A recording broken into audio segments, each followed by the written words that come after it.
औज़ुबिल्लाहिमिनश्शैतानिर्रजीम बिस्मिल्लाहिर्रहमानिर्रहीम। Lecture number 17, chapter number 6, first year, Bernoulli's equation. Bernoulli's equation आपके पास जो है, this is about the conservation of energy during flow.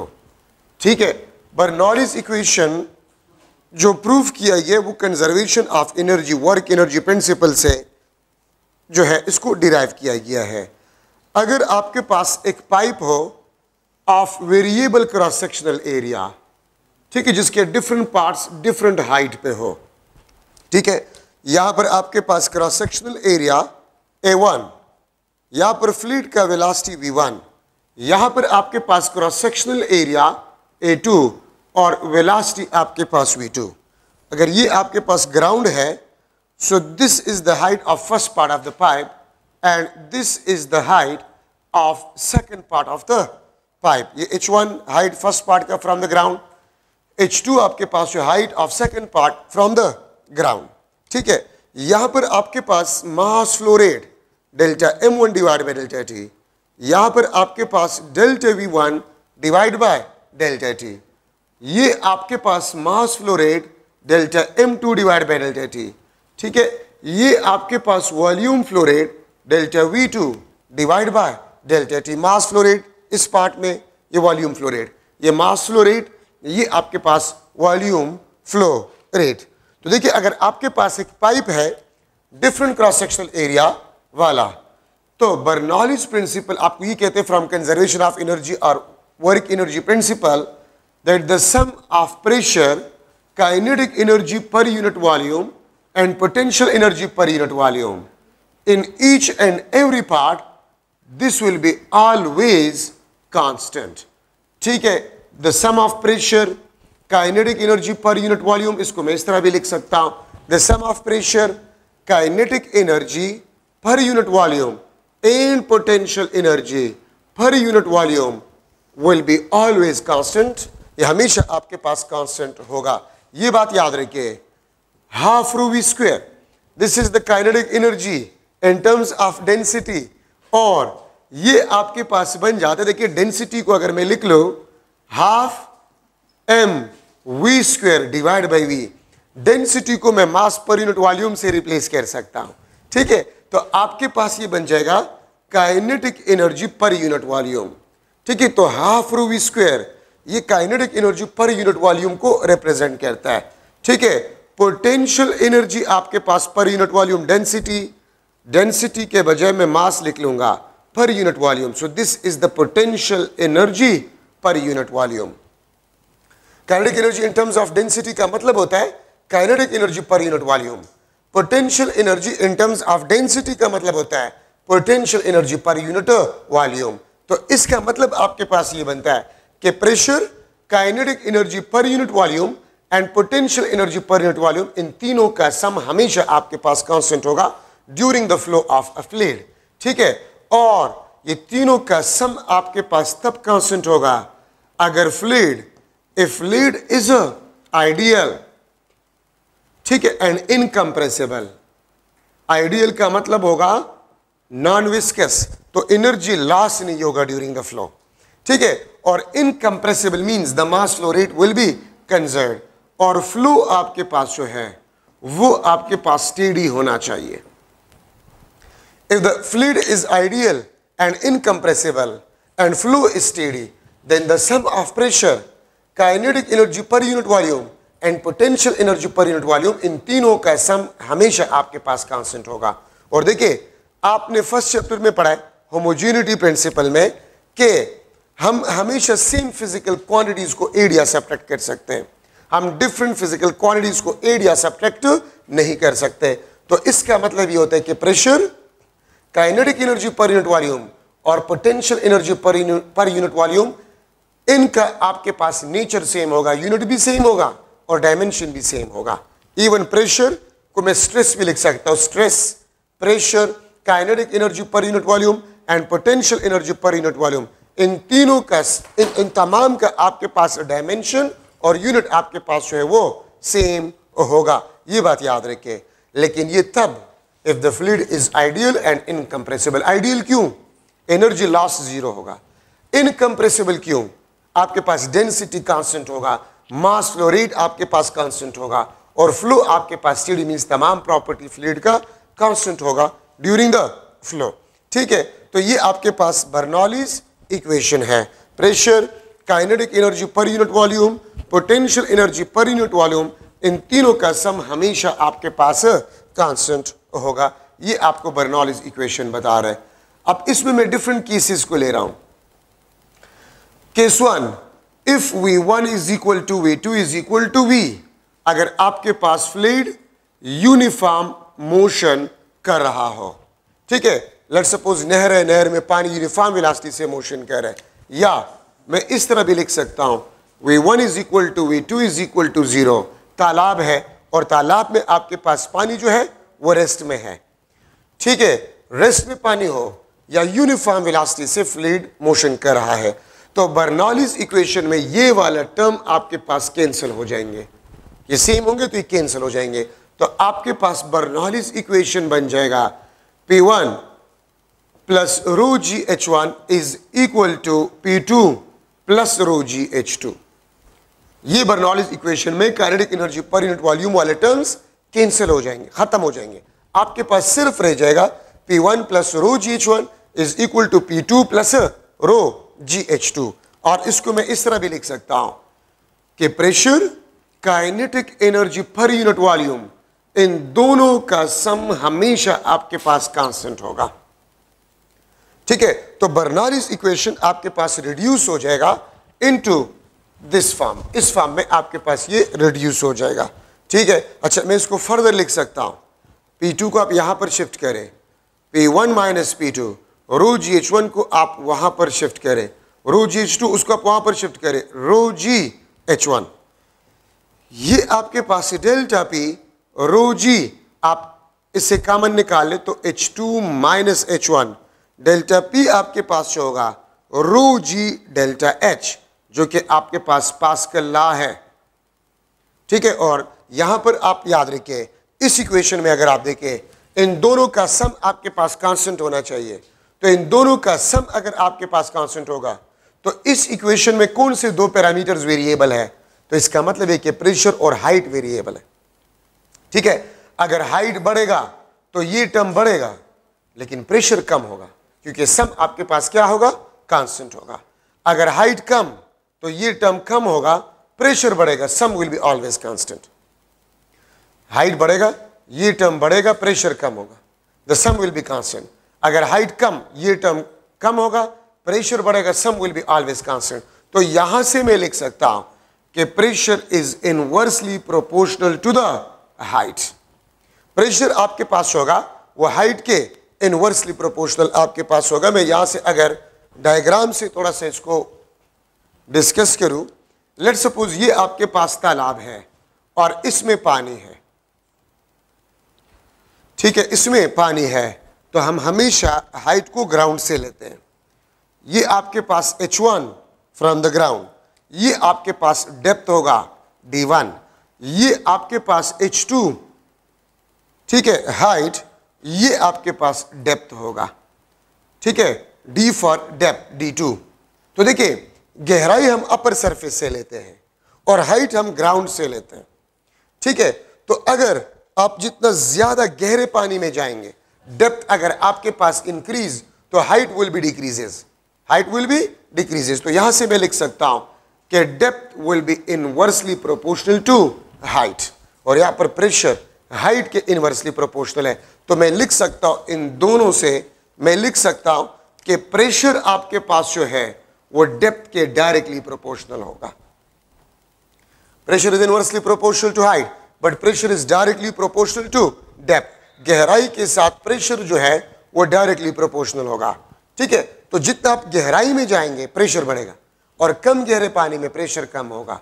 ठीक है, और मैं स्टूडेंट्स को अक्सर कहता हूं कि आप बाल्टी को भर ले पानी से और अपने हाथ को पानी में आप इस तरह नीचे ले जाए, तो जितना हाथ को आप नीचे ले जाएंगे पानी में, आपको हाथ के जरिए से फील होगा कि प्रेशर बढ़ रहा है। तो गहराई के साथ प्रेशर बढ़ता है, ये आपको यही बता रहा है। Sum of pressure and potential energy per unit volume will be equal to constant if the fluid is moving with a uniform velocity, या if the fluid is at rest, तो प्रेशर फिर हाइट के साथ inversely proportional होगा। और याद रखिए यहां पर जो प्रेशर आपके पास है ये स्टैटिक प्रेशर है, ठीक है, ये आपके पास स्टैटिक प्रेशर है, ठीक है, क्योंकि यहां पर हमने वाटर को रेस्ट में लिए यूनिफॉर्म वेलोसिटी से लिया है, ठीक है। तो static pressure plus potential energy per unit volume, इन दोनों का सम आपके पास हमेशा क्या होगा, कांस्टेंट होगा, ठीक है। लेकिन शर्त यह है कि आपके पास एनर्जी कंजर्व हो, और एनर्जी कब कंजर्व होगा, if the fluid is ideal and incompressible, और फ्लो आपके पास है वो स्टेडी हो। मैं केस 2 को ले रहा हूं, if H1 is equal to H2 is equal to H, मतलब ये आपके पास पाइप है डिफरेंट क्रॉस सेक्शनल एरिया वाला, ठीक है, और इसके डिफरेंट पार्ट सेम हाइट पे है, ये H1 हाइट पे, ये आपके पास H2 हाइट पे, ठीक है। तो इस बर्नौलीज इक्वेशन में पोटेंशियल एनर्जी वाले टर्म्स कैंसिल हो जाएंगे, पोटेंशियल एनर्जी वाले टर्म्स इसमें कैंसिल हो जाएंगे, ठीक है। तो फिर आपके पास बर्नौलीज इक्वेशन बन जाएगा P1 plus half rho V1 square, P2 plus half rho V2 square will be equal to constant. और मैं लिख सकता हूं, ठीक है, कि प्रेशर और kinetic energy per unit volume इसका सम आपके पास कांस्टेंट होगा। अगर एक पाइप है उसके डिफरेंट क्रॉस सेक्शनल एरिया वाले पार्ट सेम हाइट पे हो, तो फिर प्रेशर और kinetic energy per unit volume इन दोनों का सम आपके पास जो है वो कांस्टेंट होगा, ठीक है। तो मैंने इसको लिख लिया कि आपके पास P plus half rho V square, मतलब यहां पर आपके पास pressure P1, kinetic energy per unit volume यहां पर P2 plus half rho V2 square, इन दोनों का सम और इन दोनों का सम सेम होगा। तो pressure plus kinetic energy per unit volume इन दोनों का सम आपके पास है वो कांस्टेंट होगा। मैं इसको इस तरह भी लिख सकता हूं, P2 को आप यहां पर शिफ्ट करें तो P1 माइनस P2, उसको आप वहां पर शिफ्ट करें, half rho V2 square minus half rho V1 square. मैं इसको लिख सकता हूं delta P half rho V2 square minus V1 square, और if there is a pressure difference there will be force, and force per unit area half rho V2 square minus V1 square. अगर area को आप यहां पर shift करें तो force आपके पास बन जाएगा half rho A V2 square minus V1 square. ये आपके पास फोर्स का इक्वेशन बन जाएगा, ठीक है। और इस फोर्स का जो कास होगा वो आपके पास प्रेशर डिफरेंस होगा, ठीक है।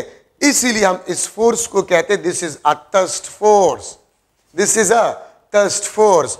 और इस थर्स्ट फोर्स का जो कास है, इसका जो कास है वो प्रेशर डिफरेंस है, और प्रेशर डिफरेंस का जो कास है वो डेल्टा V है, change in velocity, change in velocity इसका कास है, ठीक है। तो half rho A V2 square minus V1 square, this is force, ठीक है। और ये आपके पास रिड्यूस बर्नौलीज इक्वेशन है, ठीक है। अच्छा, अब यहां पर आप देख सकते हैं pressure plus half rho V square.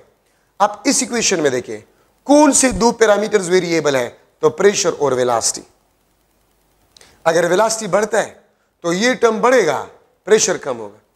अगर वेलोसिटी डिक्रीज, ये टर्म कम होगा, प्रेशर बढ़ेगा, लेकिन सम आपके पास हमेशा कांस्टेंट होगा। तो यहां से मैं लिख सकता हूं कि pressure is inversely proportional to the velocity, और इस प्रेशर को बेसिकली हम कहते हैं डायनामिक प्रेशर, इसको हम डायनामिक प्रेशर कहते हैं। और इस फोर्स का कास डेल्टा P या डायनामिक प्रेशर होता है, डायनामिक प्रेशर आपके पास होता है इस फोर्स का कास। तो प्रेशर आपके पास जो है this will be inversely proportional to the velocity. क्या मतलब है इसका, वेलोसिटी बढ़ेगा, ये टर्म बढ़ेगा, प्रेशर कम होगा, but the sum will be always constant. So pressure is inversely proportional to the velocity of a fluid. जहां पर फ्लूइड का वेलोसिटी ज्यादा होगा वहां पर फ्लूइड का प्रेशर कम होगा, जहां पर वेलोसिटी कम होगा वहां पर फ्लूइड का प्रेशर ज्यादा होगा। तो pressure is inversely proportional to the velocity, ठीक है। जहां पर फ्लूइड का वेलोसिटी ज्यादा होगा वहां पर प्रेशर कम होगा। अगर वेलोसिटी कम होगा वहां पर फ्लूइड का प्रेशर ज्यादा होगा। तो pressure is inversely proportional to velocity, हमें बर्नौलीज इक्वेशन बता रहे हैं। ठीक है, और इसको हम डायनामिक प्रेशर कहते हैं। इसकी मिसाल क्या है, मैं फर्स्ट ऑफ ऑल तो आपको इस फोर्स के बारे में बता रहा हूं। लेट्स सपोज आपके पास एक हार्ड शीट है, हार्ड शीट, आपके पास एक हार्ड शीट है। गाड़ी में आप इस तरह जा रहे हैं, गाड़ी का डायरेक्शन ऑफ मोशन ये है, आप खिड़की से हाथ को निकाल लें। ठीक है, तो देखिए एयर का स्पीड यहां पर एयर का स्पीड क्या होगा, ज्यादा होगा। तो अगर स्पीड या वेलोसिटी ज्यादा होगा, प्रेशर क्या होगा, कम होगा। यहां पर एयर इस तरह जाएगा, इसके नीचे स्पीड एयर का कम होगा, प्रेशर ज्यादा होगा। ऊपर स्पीड ज्यादा, प्रेशर कम, नीचे आपके पास स्पीड कम, प्रेशर ज्यादा होगा। ठीक है, तो आपको हाथ के जरिए से फील करेंगे कि एक फोर्स इस पे अपवर्ड डायरेक्शन में लग रहा है। हाथ के जरिए से फील हो कि यार इस पे तो फोर्स है ऊपर की तरफ। कौन सा फोर्स है, ये वाला फोर्स। ठीक है, मैं फिर रिपीट कर रहा हूं, गाड़ी इस डायरेक्शन में जा रहा है, आपने खिड़की से हाथ को निकाल लिया और एक हार्ड शीट को आपने इस तरह रख लिया। तो यहां पर एयर का वेलोसिटी ज्यादा होगा, प्रेशर कम होगा। यहां पर वेलोसिटी कम होगा, प्रेशर ज्यादा होगा। तो ज्यादा प्रेशर से कम प्रेशर की तरफ फोर्स होगा, जिसको हम थ्रस्ट फोर्स कहते हैं। और याद रखिए एरोफिल, इसी 6th चैप्टर में है एरोफिल। एरोफिल वो डिवाइस है जो कि थ्रस्ट फोर्स प्रोवाइड करते हैं on the wings of aeroplane. कौन सा फोर्स जहाज को ऊपर रखता है, थ्रस्ट फोर्स। और उस थ्रस्ट फोर्स का आकाश क्या होता है, प्रेशर डिफरेंस। और इस प्रेशर डिफरेंस का आकाश वेलोसिटी डिफरेंस होता है। तो एरोफिल एक डिवाइस होता है जो कि जहाजों के विंग्स के साथ लगाया जाता है, जो कि फोर्स, थ्रस्ट फोर्स प्रोड्यूस करते हैं। Thrust force is always perpendicular to the wings of aeroplane, इसलिए एरोप्लेन को ये थ्रस्ट फोर्सेस ऊपर रखता है। आपने कुछ परिंदों को देखा होगा कि वो फ्लाइट के दौरान अपने परों को हिलाना छोड़ जाता है, परों को रेस्ट में बिल्कुल रखता है, और वो परिंदा फ्लोट करता है। वो परिंदा क्या करता है, वो फ्लोट करता है। तो कौन सा फोर्स उस परिंदे को ऊपर रख रहे हैं, ये फोर्स उस परिंदे को ऊपर रखता है। कि ठीक है, वो बेसिकली परों को ऑसिलेट भी नहीं कर रहा, फिर भी वो फ्लोट करता है, ये फोर्स इसको ऊपर रखता है। अच्छा, आप गर्मियों में पढ़ते हैं, पंखे के नीचे आप पढ़ते, पंखा आपने लगाया हुआ है, तो ये पेजेस उड़ते हैं, फिर आप इसको बिठाते हैं, ये उड़ते हैं, फिर आप इसको बिठाते हैं। तो किसी भी चीज को ऊपर उठाने के लिए तो फोर्स की जरूरत होती है। ये कौन सा फोर्स इन पेजेस को उड़ाता है, ये फोर्स बेसिकली आपको तंग कर रहा है। किस तरह तंग करता है, यहां पर एयर का स्पीड क्या होता है, ज्यादा होता है। एयर का स्पीड पेजेस पे ज्यादा होता है। तो स्पीड अगर ज्यादा होता है तो प्रेशर क्या होगा, कम होगा। और देखिए इस पेजेस के दरमियान एयर होता है, नॉर्मल एटमॉस्फेरिक प्रेशर। स्पीड कम होते हैं, प्रेशर ज्यादा पेजेस के दरमियान। ठीक है, तो ऊपर स्पीड ज्यादा, प्रेशर कम, पेजेस के दरमियान एयर गैप्स होते हैं, एयर होता है, नॉर्मल एटमॉस्फेरिक प्रेशर। स्पीड कम होते हैं, प्रेशर ज्यादा। तो पेज के नीचे प्रेशर ज्यादा, ऊपर प्रेशर कम, तो force, it will experience a force, ये ऊपर उड़ेगा और फिर आप इसको बंद करते हैं। ठीक है, ये फोर्स बेसिकली आपको तंग करता है। ठीक है, अच्छा अब देखिए आपके पास जो है ये लेट्स सपोज मैं वही नलकी का एग्जांपल ले रहा हूं, इससे पानी आ रहा है नीचे। ठीक है, तो यहां पर आपके पास जो है ये एरिया डिक्रीज हो जाता है। यहां पर velocity v1, pressure p1 fluid का, वेलोसिटी v2, प्रेशर p2। तो v2 v1 से ज्यादा होता है, तो p2 p1 से क्या होगा, कम होगा। तो देखिए यहां पर फ्लूइड का प्रेशर कम होता है, तो ये एटमॉस्फेरिक प्रेशर जो होता है, यहां पर भी एटमॉस्फेरिक प्रेशर, यहां पर भी एटमॉस्फेरिक प्रेशर। तो यहां पर चूंकि फ्लूइड का प्रेशर कम होता है, ये एटमॉस्फेरिक प्रेशर इस पानी को स्क्वीज कर जाता है, तो इसलिए यहां पर एरिया कम, वहां पर एरिया ज्यादा। ठीक है, अच्छा आपके पास दो सिंपल पेंडुलम्स है, हल्के से बॉब्स आपने उसके साथ अटैच किए, हल्के से बॉब्स आपने अटैच किए, लाइटर बॉब्स आपने अटैच किया है। आप स्ट्रॉ के जरिए से आप एयर को ब्लो करें, स्ट्रॉ के जरिए से आप एयर को ब्लो करें। यहां पर एयर का वेलोसिटी v1, प्रेशर p1, यहां पर वेलोसिटी v2, प्रेशर p2। तो देखिए यहां पर जब आप एयर को ब्लो करते स्ट्रॉ के जरिए से, v1 v2 से ज्यादा होगा, तो प्रेशर p1 p2 से कम होगा, तो p2 प्रेशर ज्यादा है, तो इसीलिए यहां से ये फोर्स एक्सपीरियंस करेगा। तो इस तरह लगेगा कि these simple pendulums like attract each other, इस तरह लगेगा कि एक दूसरे को अट्रैक्ट कर रहे, इस तरह लगेगा कि एक दूसरे को अट्रैक्ट कर रहे हैं। दो फेरी बोट्स है, पैरेलल मोशन कर रहे हाई स्पीड से, तो उन दो फेरी बोट्स के दरमियान जो है वेलोसिटी ज्यादा होगा, प्रेशर कम होगा, और फेरी बोट्स के उन साइड्स पे स्पीड कम होगा, प्रेशर ज्यादा होगा। सो ये इस तरह लग रहा है कि एक दूसरे को, इस तरह फील होगा कि एक दूसरे को अट्रैक्ट कर रहे हैं। ये फोर्स बेसिकली एक उस पे लगेगा और इस तरह लगेगा कि एक दूसरे को अट्रैक्ट कर रहे हैं। गाड़ी मोशन कर रहे हैं हाई वेलोसिटी से, तो पत्ते वगैरह रोड पे जो होते हैं वो उड़ जाते हैं। क्यों उड़ जाते हैं? क्योंकि कार का वेलोसिटी अगर ज्यादा है, कार का वेलोसिटी अगर ज्यादा है तो वहां पर प्रेशर क्या हो जाएगा, कम हो जाएगा एयर का। तो जब प्रेशर कम हो जाएगा तो पत्ते वगैरह उड़ने लग जाते हैं। ये फोर्स बेसिकली उस पत्तों वगैरह को उड़ा देता है।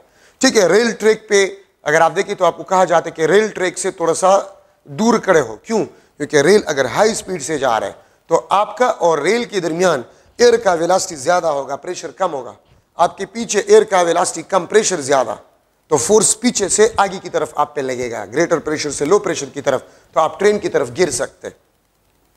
कौन सा फोर्स आपको गिरा सकता है? ये फोर्स आपको गिरा सकता है। ठीक है, तो इसलिए आपको कहा जाता है कि रेल ट्रैक से थोड़ा सा दूर आप खड़े हो, ऐसा ना हो कि आप उसकी तरफ गिर जाए।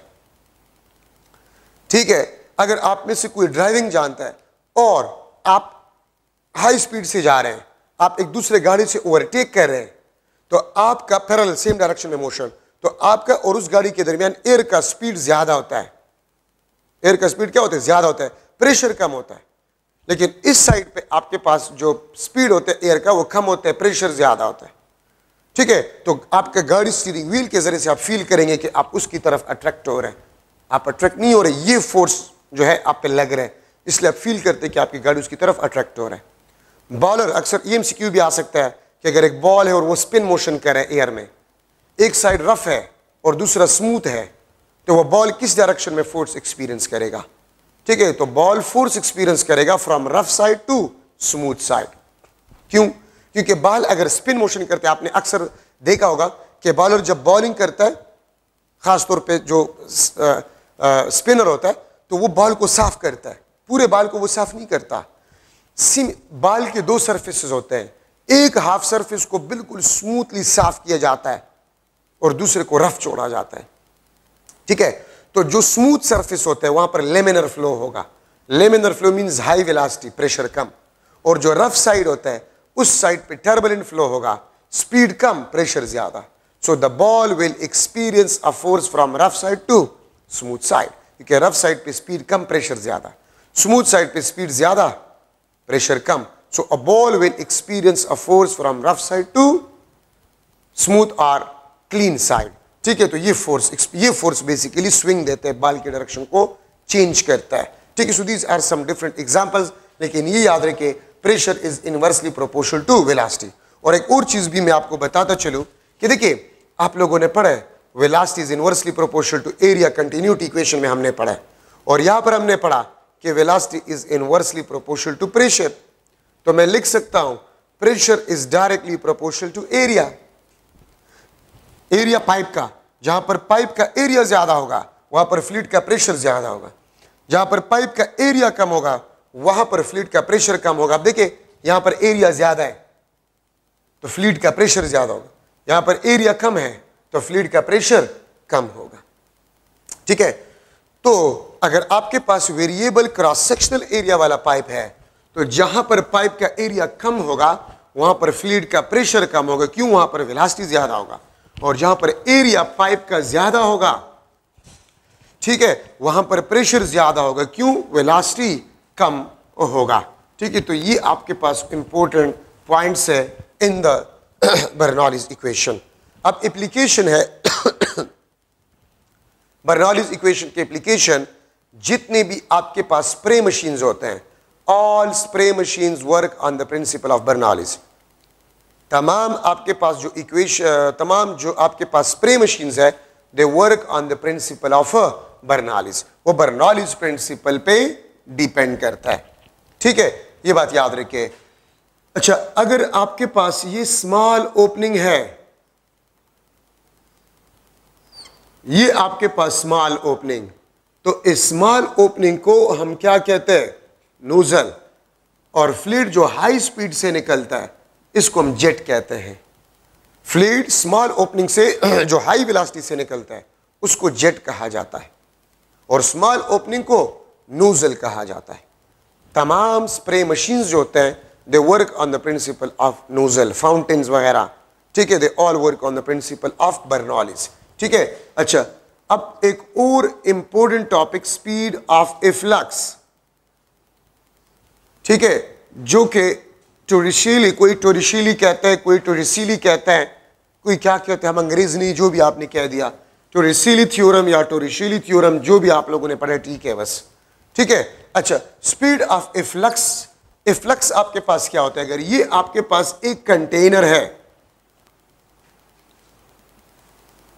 ये आपके पास कंटेनर है, ठीक है, यहां से पानी इनसाइड अ कंटेनर आता है, यहां से पानी इनसाइड अ कंटेनर आता है, इसको हम इनफ्लक्स कहते हैं। Influx, flux means flow, influx means the flow inside a container. यहां पर आपके पास फ्लूइड होता है, यहां से पानी निकल रहा है, इसको जहां से पानी निकल रहा है इसको हम इफ्लक्स कहते हैं। फ्लक्स फ्लो को कहा जाता है efflux, the fluid flow out from the container. Influx, the fluid flow into the container, इसको हम इनफ्लक्स, इसको हम इफ्लक्स कहते हैं, ठीक है। अच्छा, speed of efflux, the speed gain of fluid falling in container, the speed gain of fluid falling in a container is known as the speed of efflux, इसको हम speed of efflux कहते हैं, ठीक है। अच्छा, speed of efflux, टोरिसीली थ्योरम, तो मैं यहां पर लिख लूंगा, टोरिसीली यूज बर्नौलीज प्रिंसिपल, उसने बर्नौलीज प्रिंसिपल को इस्तेमाल किया to derive formula of speed of efflux, speed of efflux।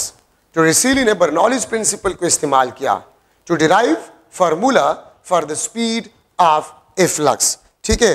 और speed of efflux आपके पास जो है, this is equal to under the root of 2gh, और इस जैसा कोई इक्वेशन आपने पहले पढ़ा है। हाँ, अगर ये हाइट h से कोई बॉडी फॉल कर रहे हैं, हाइट h से किसी बॉडी को मैं गिरा रहा हूं, तो just before hitting the ground velocity will be equal to under root 2gh, ये हमने चैप्टर नंबर 3 में पढ़ा है। एक बॉडी को मैं गिरा रहा हूं हाइट h से, just before hitting the ground velocity उसका क्या होगा? Under root 2gh। मैं इसको गिरा रहा हूं, ठीक है, हाइट h से, just before hitting the ground, what will be the velocity of this marker? तो Vg is equal to under the root of 2gh, ठीक है। तो सेम आपके पास स्पीड ऑफ फ्लक्स का भी है। तो इस तरह लग रहा है कि यहां से जो फ्लूइड गिर रहा है और यहां पर इसका जो वेलोसिटी है वो बेसिकली स्पीड ऑफ फ्लक्स कहलाता है, जो कि किस चीज के बराबर है? Under the root of 2gh। यहां पर ये h किस चीज को रिप्रेजेंट करता है? याद रखिए, h का मतलब आपके पास होते फ्लूइड लेवल। कुछ बुक्स में h है, कुछ बुक्स में डेल्टा h है, कुछ बुक्स में L है, कुछ बुक्स में D है, ठीक है। फ्लूइड लेवल, H का मतलब आपके पास क्या होता है? फ्लूइड लेवल, ठीक है। और फ्लूइड लेवल का मतलब आपके पास क्या होता है? From upper level, from upper fluid level to the mid of the opening, to the mid of the opening, from upper level. ये देखिए अपर लेवल है, अपर लेवल से लेकर to the mid of the opening, इसको basically हम H कहते हैं, या इसको बेसिकली हम फ्लूइड लेवल कहते हैं। अपर लेवल से लेकर मिड ऑफ द ओपनिंग तक इसको हम फ्लूइड लेवल कहते हैं। ये H, ये हाइट नहीं है, फ्लूइड लेवल है। तो इसका मतलब ये होगा कि speed of A flux is directly proportional to the square root of H, और speed of a flux is directly proportional to the square root of a fluid level, ठीक है। Square root of fluid level के under root के directly proportional आपके पास है। आपने देखा होगा आपके घरों में टैंकी होता है ना घर के ऊपर, उसमें पानी होता है, तब जब टैंकी भरा होता है आप नीचे नल का खोल ले, पानी का वेलोसिटी काफ़ी ज़्यादा होता है। लेकिन जब टैंकी में पानी कम हो रहा है तो नीचे नल के से जो पानी निकल रहा है उसके वेलोसिटी देके वो भी कम होता है।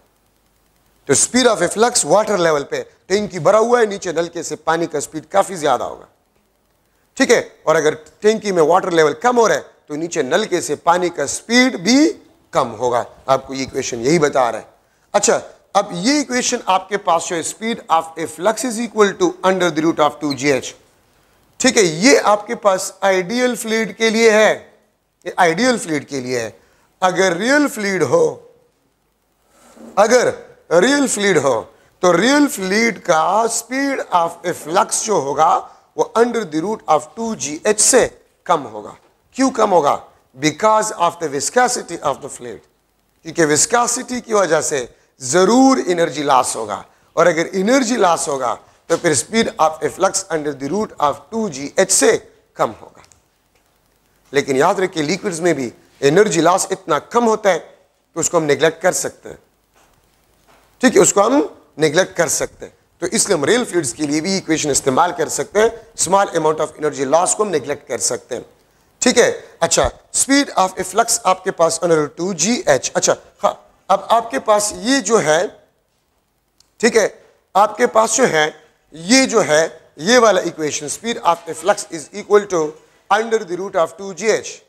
This is basically the velocity of the body just before hitting the ground. मैं इस मार्कर को गिरा रहा हूं, just before hitting the ground इसका वेलोसिटी आपके पास क्या होगा? अंडर रूट 2gh होगा। अंडर रूट 2gh आपके पास जो है वो होगा, बस ठीक था। तो अब देखिए ये फार्मूला हमने उस हाइट में पढ़ा था। अगर आपको ये वाला फार्मूला याद हो, T is equal to 2h divide by g under the root, अगर आपको याद हो ये फार्मूला हमने कब पढ़ा था? मैं एक बॉडी को हाइट h से गिरा रहा हूं, आप ये बताएं कितने टाइम में जमीन तक ये पहुंचेगा? तो T is equal to under the root of 2h divide by g। कितने टाइम में ये जमीन तक पहुंचेगा? T is equal to under the root of 2h divide by g। अब यहां पर फ्लूइड में मैं इसको किस चीज के लिए इस्तेमाल करूंगा? ये मैं एम्प्टी टाइम के लिए इस्तेमाल करूंगा। एम्प्टी टाइम, एक कंटेनर कितने टाइम में एम्प्टी होगा उसके लिए अब ये फार्मूला मैं इस्तेमाल करूंगा। और यहां पर आप देख सकते हैं T is directly proportional to the square root of h। T is directly proportional to the square root of h। मतलब ये है एक कंटेनर फुल है, ठीक है, वो T टाइम में एम्प्टी हो रहा है। अगर एक टैंकी जो है हाफ फिल्ड हो तो कितने टाइम में वो एम्प्टी होगा? इस किस्म की क्वेश्चंस आपके पास आ सकते हैं। तो ये एम्प्टी टाइम के लिए आप इस्तेमाल करेंगे। तो स्पीड ऑफ ए फ्लक्स भी फ्लूइड लेवल पे डिपेंडेंट है। Speed of A flux is directly proportional to square root of h या L या D या फ्लूइड लेवल, ठीक है। और एम्प्टी टाइम भी आपके पास जो है this is directly proportional to the square root of h। Speed of A flux भी आपके पास जो है directly proportional to the square root of h, और एम्प्टी टाइम भी आपके पास जो है this is also directly proportional to the square root of h। Empty time, ये फार्मूला आप एम्प्टी टाइम के लिए आप इस्तेमाल करेंगे। किस तरह? अगर मैं आपसे क्वेश्चन करूं कि एक कंटेनर फुल ऑफ वाटर था, container full of water, full of water h, और स्पीड ऑफ ए फ्लक्स आपके पास था v, और एम्प्टी टाइम आपके पास t था। ये आपके पास एम्प्टी टाइम मींस इतने टाइम में खाली हो रहा था, वो कैपिटल T था, ठीक है। अगर मैं लिख लो फार्मूले आपके पास वही है। अच्छा, speed of A flux is equal to under the root of 2gh और एम्प्टी टाइम का 2h divide by g under the root. अच्छा, if container is half fill, if container is half filled, अगर मैं लिख लो container half filled और यहां पर मैं लिख लूं h प्राइम h/2, तो आप देखिए, ठीक है, आप इसको गौर से देखें। मैं यहां पर अगर h/2 से पुट करो तो 2 कैंसिल हो जाएगा। तो स्पीड ऑफ ए फ्लक्स आपके पास under the root of gh आ जाए। और देखिए speed of A flux is directly proportional square root of h, तो आपके पास v divide by under root 2। अगर हाइट हाफ हो तो इस पे अंडर रूट है, तो अगर हाइट हाफ हो जाए तो speed of flux √2 time decrease हो जाएगा, और √2 टाइम डिक्रीज मींस √GH। देखिए ना, मैं अगर यहां पर पुट करूं स्पीड ऑफ ए फ्लक्स में, ठीक है, √2GH/2 हाफ है, 2 कैंसिल, √GH आपके पास में। अच्छा, एम्प्टी टाइम आपके पास क्या बन जाएगा?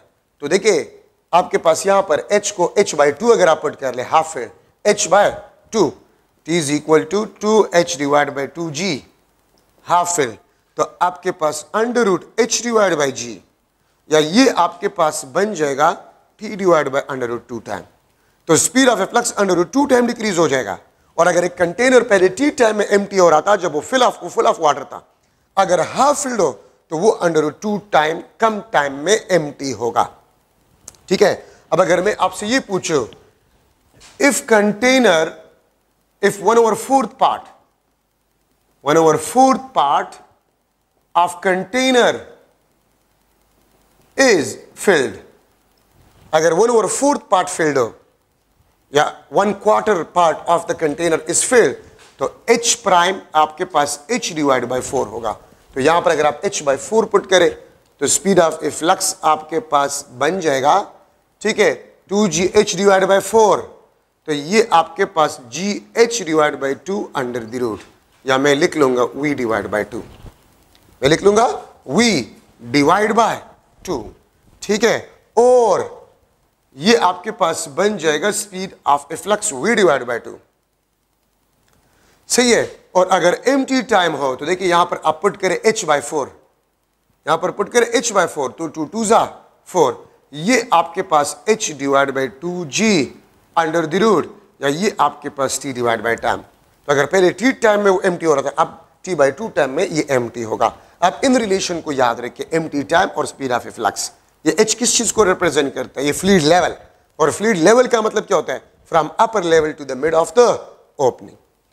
ठीक है। अच्छा, अब अगर आपके पास कंटेनर है और उसमें एक से ज्यादा ओपनिंग हो,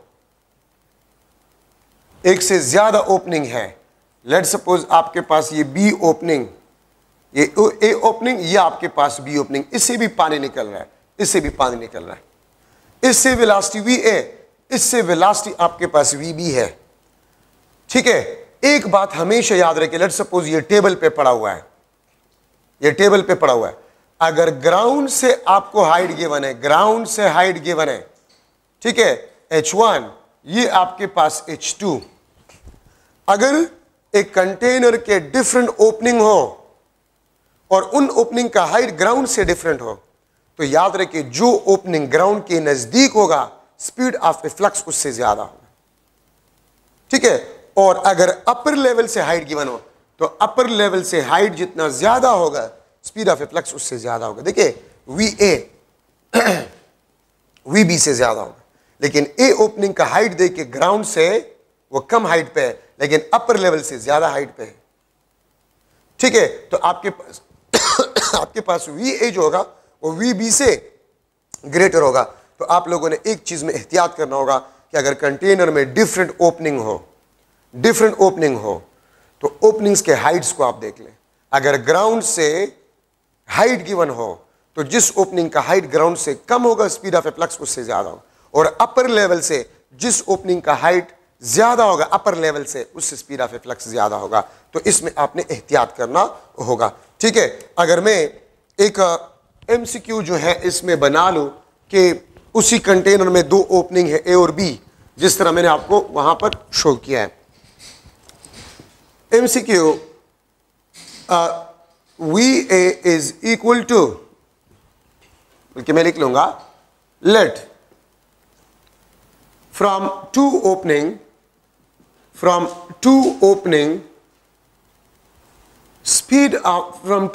speed of a flux is VA and VB, where VA is equal to 2 times of VB, means A opening से जो velocity है वो 2 times of B velocity है, and cross sectional area of both openings are same. Both openings are same, दोनों ओपनिंग के cross section area आपके पास सेम है और वेलोसिटी VA 2 टाइम्स ऑफ VB था। If half of area of B opening, a B opening is closed or blocked, B opening का हाफ एरिया ब्लॉक या क्लोज किया गया, then A option VA will be equal to VB, B option VA will be equal to 4 times of VB, C option आपके पास जो है VA is equal to 2 times of VB, D option आपके पास जो है VA is equal to VB divided by 2।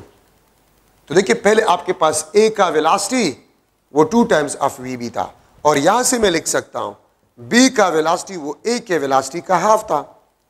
अब अगर B के एरिया को मैंने हाफ किया, area of if half of area of B opening is block, अगर इस B ओपनिंग का हाफ पार्ट मैंने ब्लॉक कर लिया तो हाफ तो रह गया ना। तो अगर area half velocity will be double, तो अगर आपके पास वेलोसिटी डबल हो जाएगा, area of B is equal to half of area of A, तो फिर VB आपके पास 2 times of VA divide by 2, this is cancel. तो फिर VA और VB आपके पास क्या हो जाएंगे, बराबर हो जाएंगे। दो ओपनिंग थे A और B, A से वेलोसिटी 2 टाइम्स ऑफ VB था, B को हमने हाफ क्लोज किया, ब्लॉक किया, फिर वेलोसिटी क्या आपके पास वेलोसिटीज क्या होंगे, तो फिर A और B के वेलोसिटीज आपके पास जो है वो बराबर हो जाएंगे। तो ये आपके पास इसमें इंपॉर्टेंट डिस्कशन आपके पास थे। अच्छा, अब आपके पास है वेंटोरीमीटर, या कोई इसको वेंचुरीमीटर कहते हैं, कोई वेंटोरीमीटर कहता है, आपने जो भी कह दिया ठीक है, हम अंग्रेज नहीं है, बस जो भी कह दिया। अच्छा, या इसको हम कहते हैं फ्लोमीटर। इसमें कुछ पॉइंट्स है बस एमसीक्यूज के लिहाज से। एक तो this is a device which measure flow rate, ये फ्लो रेट को मेजर करता है। Work on principle, work on principle of Bernoulli's, ये बर्नौलीज प्रिंसिपल पे काम करता है। ठीक है, इसका आपके पास जो है डायग्राम है, ठीक है, ठीक है, ये आपके पास जो है डायग्राम है, ये आपके पास स्केच है वेंटोरीमीटर का।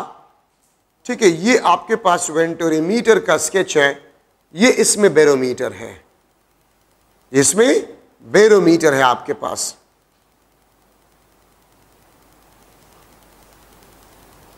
ठीक है, ये आपके पास जो है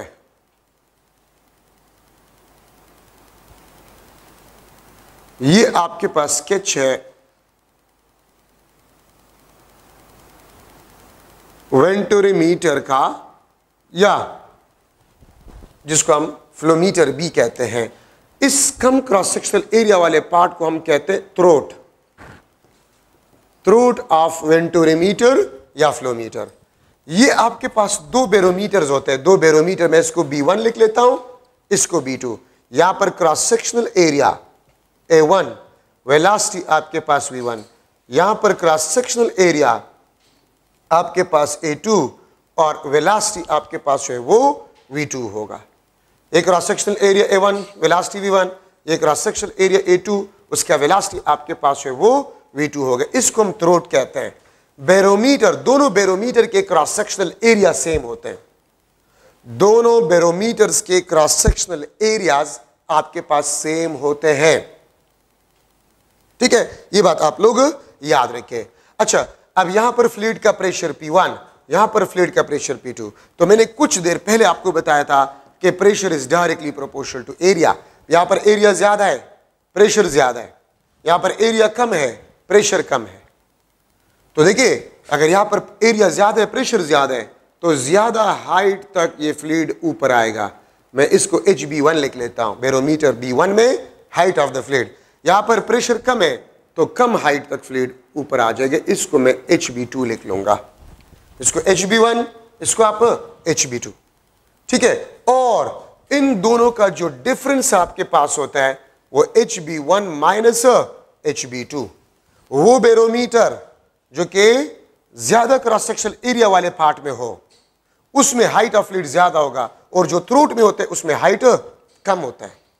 तो हम इसके हाइट, फ्लूइड के हाइट से इसको माइनस करते, ये डेल्टा एच कहलाता है। बाकी दोनों पार्ट का हाइट h1 और h2 ये सेम होता है, और इसके डेरिवेशन में ये वाला फार्मूला इस्तेमाल होता है, ठीक है। P1 plus half rho V1 square is equal to P2 plus half rho V2 square, इसको इस्तेमाल किया जाता है, ठीक है।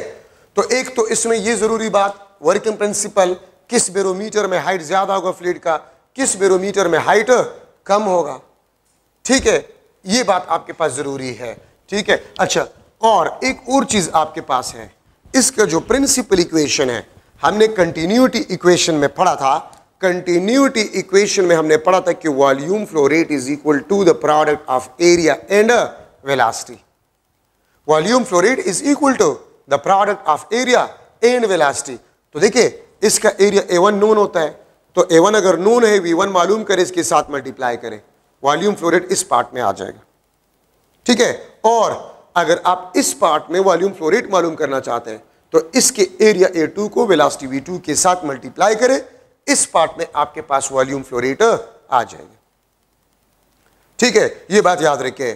तो अब आपके पास इसमें अगर आप वेलोसिटी मालूम करना चाहते हैं तो V1 is equal to 2G delta H A1 divide by A2 whole square minus 1 under the root. ये आपके पास V1 वेलोसिटी का फार्मूला है, और ये V1 वेलोसिटी आपके पास जो है directly proportional to delta H, और डेल्टा H आपके पास जो होता है वो दोनों बैरोमीटर के फ्लूइड के हाइट में डिफरेंस होता है।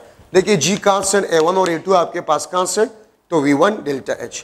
अगर आपने V1 मालूम किया, A1 के साथ मल्टीप्लाई करें, delta V1 divide delta T, इस पार्ट में वॉल्यूम फ्लो रेट आ जाएगा, ठीक है। अगर V2 आपने मालूम करना है, 2G delta H1 minus A2 divide by A1 whole square under the root, इससे V2 आ जाएगा, और V2 अगर आप A2 के साथ मल्टीप्लाई करें तो volume flow rate second part में आ जाएगा।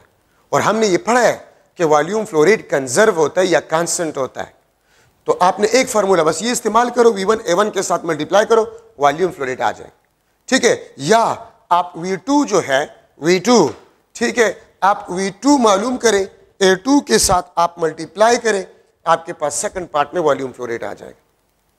वॉल्यूम फ्लो रेट तो कांस्टेंट होता है, ठीक है, आपके पास जो है वैल्यू आ जाएगा। आपके पास क्या रह गया, एरोफिल। एरोफिल मैंने कुछ देर पहले भी डिस्कस किया।